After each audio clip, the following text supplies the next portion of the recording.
Hello everyone, let's move ahead with the last part of the guideline, the ovarian stimulation for IVF ICSI update 2025 by ASHRAE. So today's part we will start with the two important points which are included in the guideline are triggering ovulation and luteal phase support, which are very important to know, and there are some changes made by the recent guideline. The first part, triggering of final oocyte maturation. What guideline has to say? Urinary HCG versus recombinant human chorionic gonadotropin. So both are equally recommended for final oocyte maturation trigger. A reduced dose of 5000 international unit of urinary HCG for final oocyte maturation is recommended over 10,000 in GnRH agonist protocols. Role of recombinant LH versus urinary HCG. So recombinant LH is not recommended for final oocyte maturation. Why? Because recombinant LH is very costly and it is comparatively practically not possible to give 30,000 international unit of recombinant LH, which will come out to be very high cost, which is what the required dose of the LH is. So comparatively there are other options like HCG which is available, and that's why the HCG is recommended over LH. Gonadotropin releasing hormone agonist trigger versus HCG. The use of GnRH agonist like triptorelin, neferelin, buserelin for final oocyte maturation is not recommended in general IVF ICSI population when the fresh transfer is intended, regardless of the luteal phase support. Previous guidelines used to say when we are giving the GnRH agonist, intensive luteal phase support can be given. But there is a strong evidence not to give GnRH agonist if we are intending for the fresh transfer. What is the dose? The triptorelin anywhere between 0.1 to 0.4 milligram can be chosen. All the doses from 0.1 to 0.4 have equal efficacy. Dual and double trigger. So in patients with normal response or in low response, there is no role of dual and double trigger. The dual trigger means both HCG and GnRH agonists are being given together.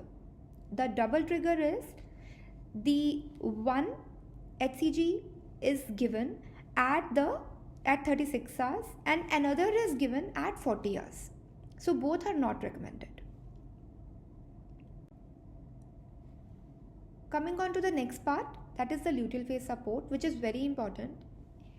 Any patient who is trying to conceive by IVF, whether it is fresh transfer or it is frozen transfer, we have to give a proper luteal phase support. So progesterone is the recommended agent for luteal phase support, and there is a strong evidence regarding this.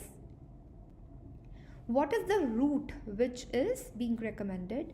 Any route can be given except the oral route. So oral route is not recommended. Why? Because the progesterone is highly less bioavailable when given by the oral route, and moreover it has a lot of side effects, which includes the drowsiness, which is most important side effect which happens when we have given the progesterone by oral route. Now what is the dose? The dose depends on what the route we are following. If we are giving the intramuscular progesterone, 50 mg once a day is enough. If it is by subcutaneous route, 25 mg. If the vaginal gel is being used, 90 mg gel, which comes in market as 8% gel, which is given once at night. That is the most commonly used method these days. 200 mg 3 times a day for micronized vaginal progesterone in oil capsules. And if we are using the starch suppositories, 100 mg 2 to 3 times a day. If the vaginal pessaries are being used, 400 mg 2 times a day is being given. No dose is more, no route or no dose or no protocol is preferable to other.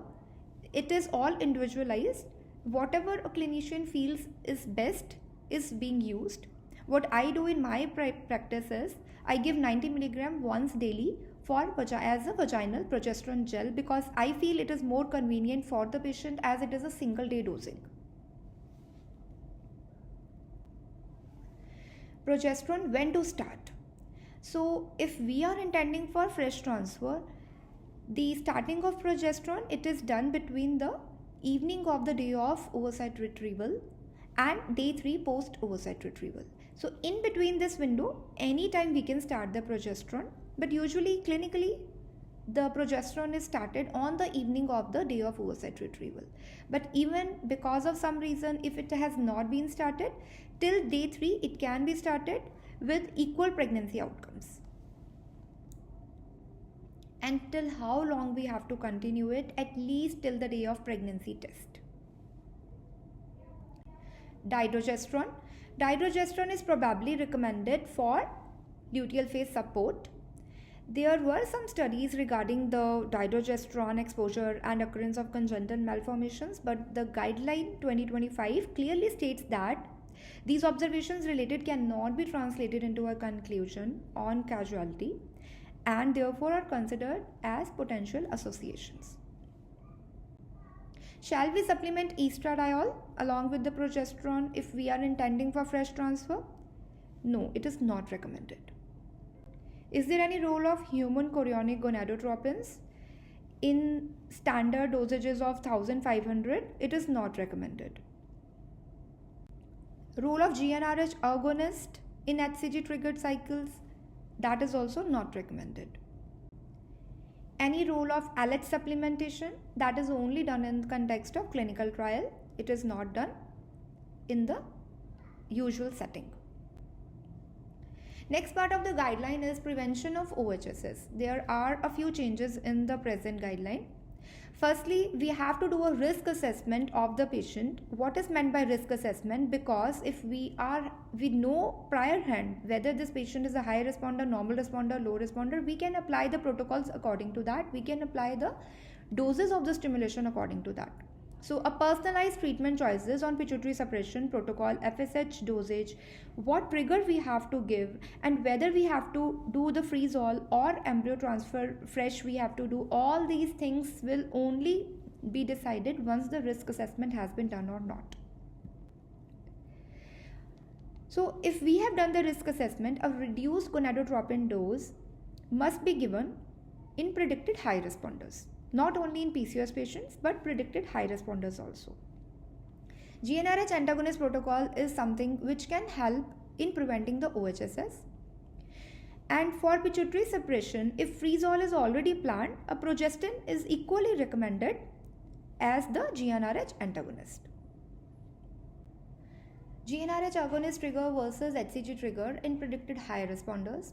An agonist trigger is recommended for final oocyte maturation in women at risk of OHSS combined with freeze-all strategy.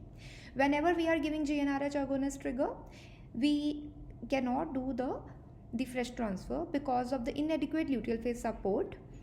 And the second reason is, by giving the GnRH agonist trigger, we can prevent the early onset OHSS. But if we still go ahead with the fresh transfer, the late OHSS cannot be prevented. So any patient having high risk of OHSS, GnRH agonist along with the freeze-all strategy is what is recommended by the guideline. GnRH agonist trigger versus coasting. So a GnRH agonist trigger is much more preferred over a coasting strategy to prevent the risk of OHSS. There is an addition in the present 2025 guideline regarding the dopamine agonists, which are recommended to decrease the risk of early OHSS, particularly in patients receiving HCG for final oocyte maturation. The most commonly used dopamine agonist for this is cabergoline. Freeze-all strategy is recommended to minimize the risk of late onset OHSS. So thank you all. We have finished the controlled ovarian hyperstimulation guidelines, which are very important for all the clinicians and for all the people or students who are interested in knowing about what ASHRAE has to say. And if you have any queries, please write down in the comments and I will be happy to answer. Thank you.